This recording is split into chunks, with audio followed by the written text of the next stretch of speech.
Okay, so we're here with Ken Harding, and we're going to talk about the history of Medigy. Ken, how long has Medigy been around?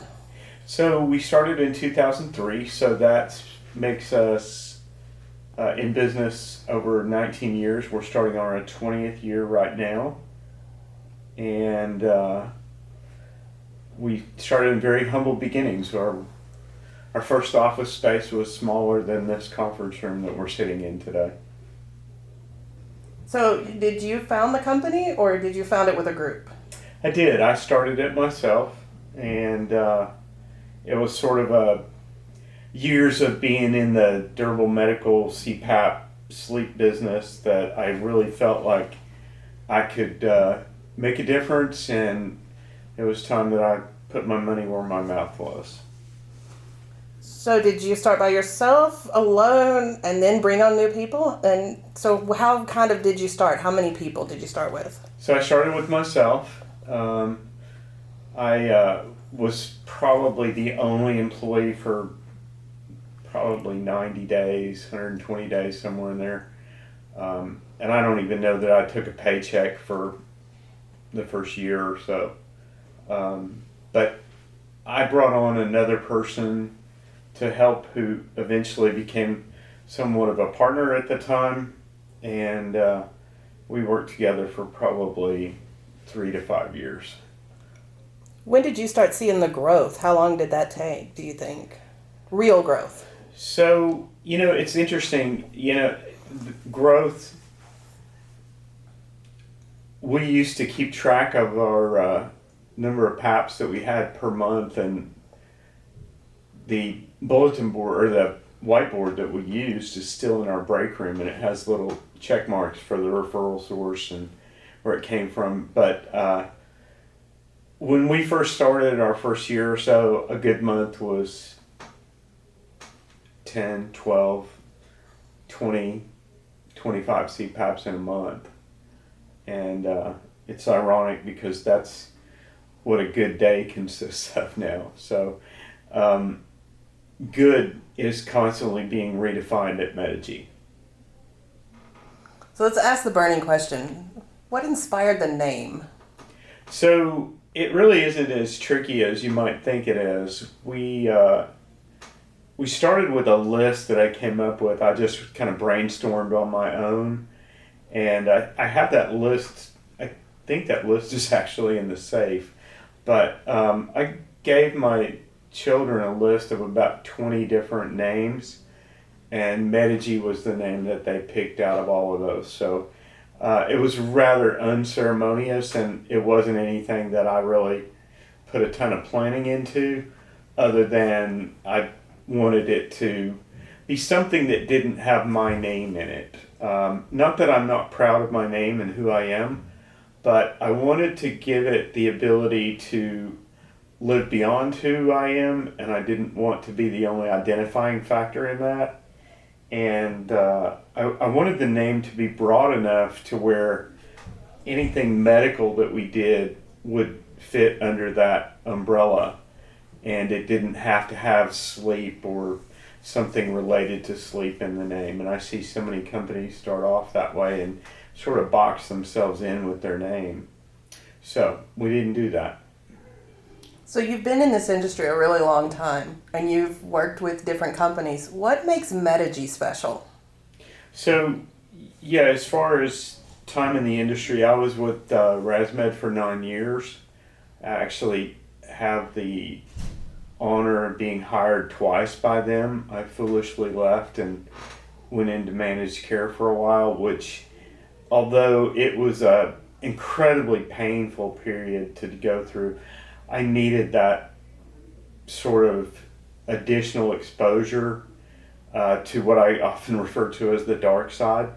And in reality, the things that I learned at ResMed and the things that I learned in the industry were incredibly pivotal to what we do today. And so, bringing us to what makes us different, we really try to be very patient centric and focused on getting results, getting outcomes, to put it in insurance terms. But the latest term that we've started to use here is commitment.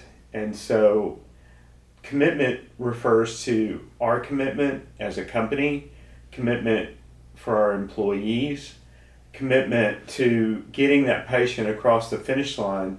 And that finish line initially is just getting them to agree to start on therapy, but also their commitment to utilizing therapy until they actually become, as the insurance industry calls it, compliant, but using their device on a daily basis. Because our philosophy is if we can get them to have that magic morning, waking up with their CPAP on their face, that really is the biggest thing that we can do for that patient. And I think once we get them to that point in their therapy, there's really almost no turning back, and it's difficult to take that away from the patient. So that's what we're shooting for. As far as other areas that make us different, I can just tell you that when I was a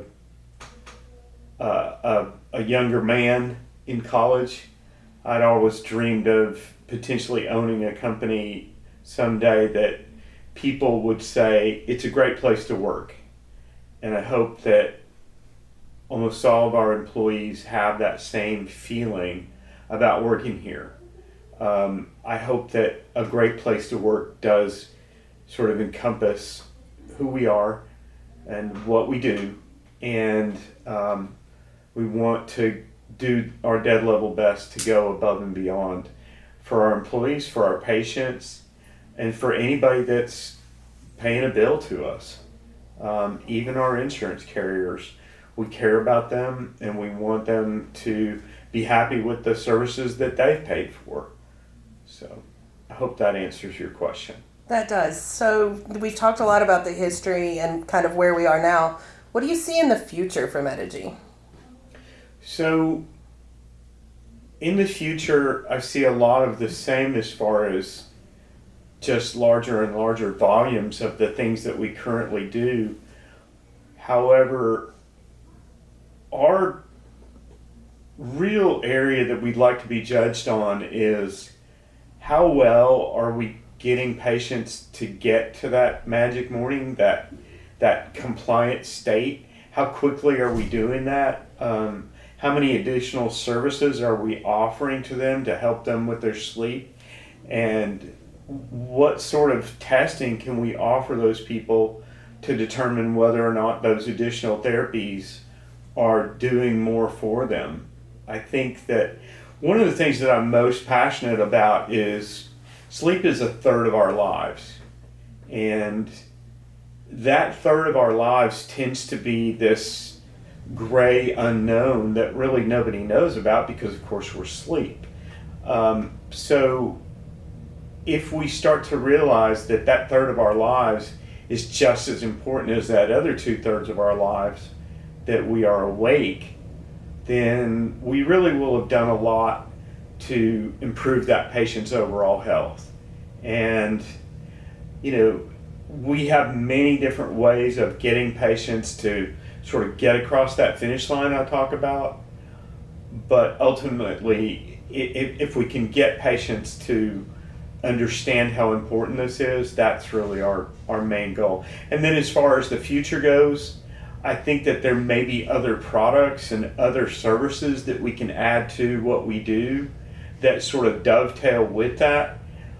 But one of the things that I'm sort of fervently against is following the traditional DME path. In other words, I don't see us as a full-line DME company. I always see us as a company that does sort of niche or separate components to healthcare that really benefit the patient at a large level. So I don't see a wheelchair or a walker or a bedside commode as accomplishing that. But there are other services and products that do, and those will be the services and products that we look into. So we are constantly looking at the waterfront to determine whether or not there are other opportunities out there. But I think that Medigy's main focus should and probably always will be some sort of a sleep center type of approach, at least at its very core. Now, what we build onto beyond that is really hard to say. So is there anything else you want to let everybody know that I didn't ask? I think the biggest thing that I want everybody to know and to understand is that in the day-to-day things that we all do, that becomes sort of in the background, that I want everybody to know that what you do, what you individually do, matters. And I heard a long time ago that, what we do on a daily basis is only a small amount, but what we do, if you look at it over a lifetime, adds up to a lot. And so just remember that little bit, that little thing that you might be doing that day actually does a lot to carry us in the direction that we all need to go in. And I would say ultimately that if you are looking for a place to make a career and for a place that you want to feel like is home, we hope that you find Medigy to be that embracing company that does that. Thank you very much for your time today. Absolutely, my pleasure.